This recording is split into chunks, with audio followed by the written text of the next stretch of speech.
Sino makakasumpong sapagkat ang kanyang halaga ay higit sa mga puso kaysa sa mga rubi. Ang puso ng kanyang asawa ay sumitiwala sa kanya at hindi mo kunahin ang pakinaban.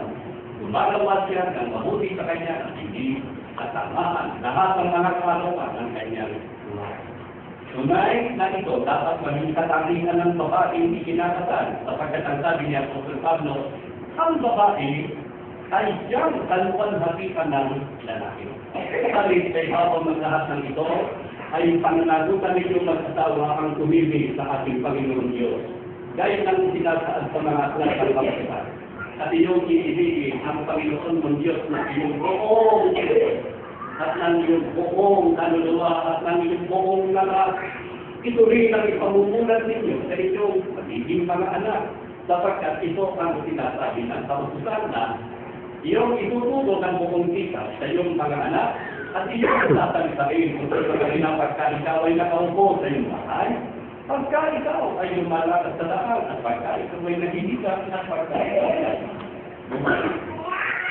kung ang lahat ng mga kautusan ito na itinatali sa inyo ngayon ay buong ingat inyong ipatagawa, ang inyong pagsasama bilang mag-asawa ay magiging matagumpay.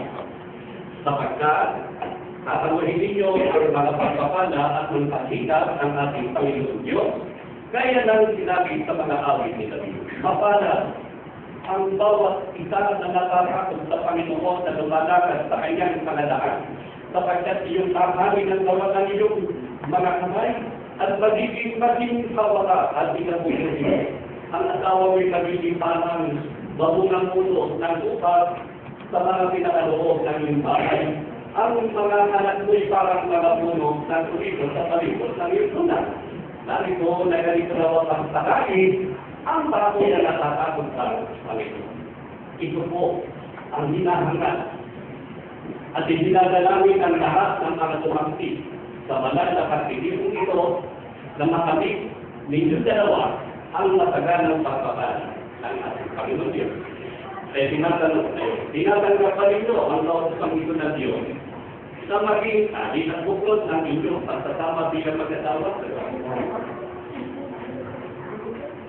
Nakatalaga ba kayo na ito ay kumpaan ngayon sa harapan ng ating Diyos at naririnig ng inyong mga piling taksi at ng kapulungan ito?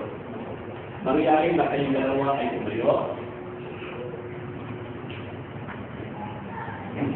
Baging ang mga taksi na hindi mo nakita at ilang mga anak.